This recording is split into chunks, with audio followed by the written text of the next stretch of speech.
Štvrtý deň. Deň modlitby. Je medzi vami niekto, kto trpí? Píše svätý Jakub. Nech sa modlí. Pane Ježišu, nemám odvahu ťa prosiť.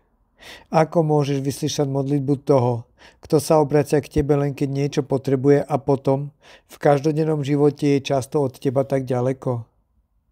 Pane, jediná modlitba, ktorá sa môže dostať až k tebe, je tá, ktorá spočíva v takom prežívaní života, aký chceš ty. V láske, v čestnosti, vo vernosti tvojmu zákonu. Ty stále vyslyšíš toho, kto žije s tebou a pre teba. Toho, kto slúži s úprimným srdcom. Nie som taký, že ti môžem ponúknuť túto čistú modlitbu. Ale je tu Rita. Obetujem ti jej svätosť, jej vernosť tebe, jej hrdinskú dôslednosť a spolu so svojou úprimnou a pevnou vôľou ju chcem každý deň napodobňovať.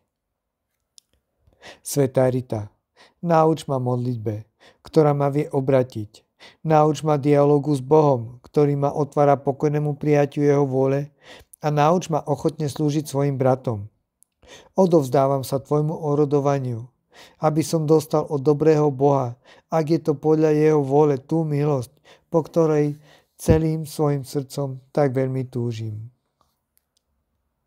Oče náš, ktorý si na nebesiach, posväť sa meno Tvoje, príď kráľovstvo Tvoje, buď vôľa Tvoja, ako v nebi, tak i na zemi. Chlieb náš každodenný daj nám dnes a odpúsť nám naše viny, ako i my odpúšťame svojim vinníkom a neuved nás do pokušenia, ale zbav nás zlého. Amen. Zdravá Mária, milosti plná, Pán s tebou, požehnaná si medzi ženami a požehnaný je plod života tvojho Ježiš. Svätá Mária, Matka Božia, pros za nás hriešnych teraz i v hodinu smrti našej. Amen. Sláva Otcu i Synu i Duchu Svätému, ako bolo na počiatku, tak nech je i teraz i vždycky i na veky vekov. Amen.